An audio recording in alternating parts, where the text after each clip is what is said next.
Modern Warfare 2 Spec Ops Veteran Difficulty Guide to the Overwatch level. Now this is a pretty cool level. Co-op is required for this level. You cannot play this one solo. Now how it works is I'm running along on the ground and I haven't edited in the video yet, but there will be a little picture-in-picture screen of what my co-op partner is seeing right now on his screen.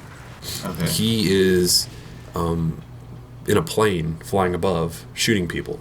That's crazy. He's protecting me as I run to the final exit. Now, there's a 7-minute time limit on this, and you also choose a difficulty. So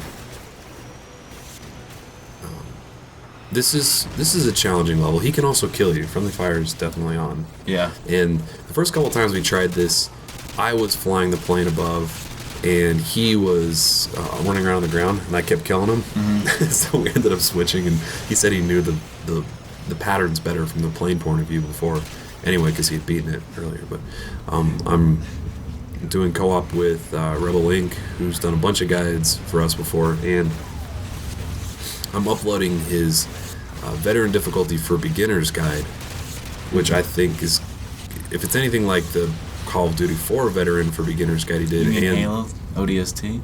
Well, he did a Call of Duty 4 guide. Just not for us. Just not for us. Okay. And if it's anything like the ODST guide as well, then I think it would be really helpful for anybody who's having trouble following my guide on Veteran. And he finds some crazy shit. Like, the way I do it, it's usually pretty lazy. Yeah. There's this one level, I'm drawing a blank on it. He was telling me about it. He got through it only killing like one guy. Yeah. It was the level that starts off with the helicopter sniping. Ah. And there's a large section in the middle where you're with like 3 or 4 teammates, and you have a riot shield. So he just let them do everything. That's pretty lazy. On Veteran. Yeah. I was like, God damn. So you have the laser on the that you can point out things with on your gun. Going in the houses is definitely the most difficult part because they can't, or your co-op partner can't help you from above.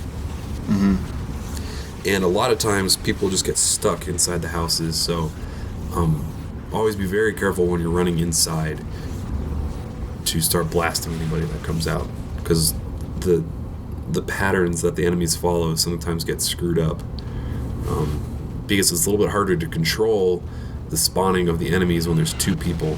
Right. And even though he isn't controlling his movement, it's still not super simple sometimes. So right now I'm just sprinting to the basement. Now, this was also a level from Call of Duty 4 as well. Like, exactly? Exactly, yeah.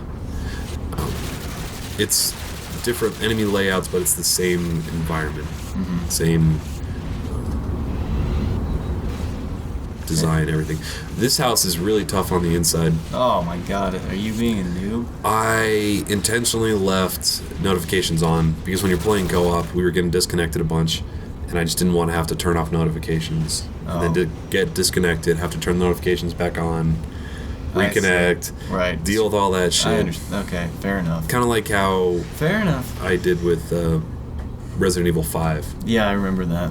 I left it on because the game kept disconnecting me. So God, if there was, I think there should be a option to turn off friend notifications and leave on achievement notifications. yes, definitely. That would make recording guides a hell of a lot easier. This was also a multiplayer level. You might recognize. Yeah.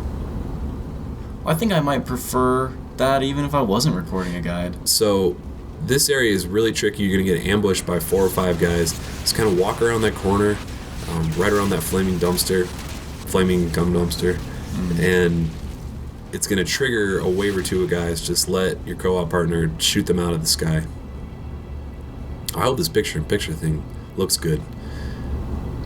Yeah, our last attempt was with Guitar Hero.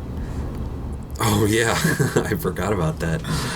Oh yeah, that was fun. Yeah, video and video game. Josh sitting on the couch playing. Anyway, so another kind of slow part right here. You just have to wait for your co-op partner to shoot down everybody. Oh, I was trying to say before, you have that laser pen.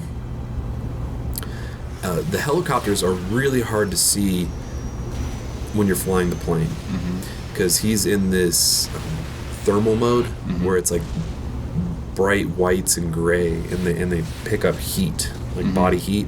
So the helicopters don't show up very well. So whenever there's helicopters, point them out with your gun with a laser pen, because the laser shows up really well on the co-op partner's screen. Oh, cool. So I'm actually kind of interested to see my gameplay synced with his shit. Yeah. When it's done rendering and all that. This last part can be tricky as well. On this playthrough, there was nobody in the greenhouse when I got there, either because they just didn't spawn or they all got killed before I got there. But you're very close to the end. You only have 1 or 2 more corners to take. Just make sure that there's nobody in the greenhouse. There's going to be a couple guys in the final barn that you have to run through as well. Hopefully your co-op partner will have an angle. Sometimes, like, you really have to be in constant communication with the person you're playing with, because sometimes you'll whoever you're playing with will just not have a good angle, and because they're not in control of where they're moving and what they're looking at, really, they just have to tell you, hold the fuck up. I can't see what's going on. I don't see you. I don't see where you're trying to go. So chill the fuck out for a little bit. But this was pretty easy. Picked up the thermal rifle, or I got the thermal rifle still, and just sprint to the end.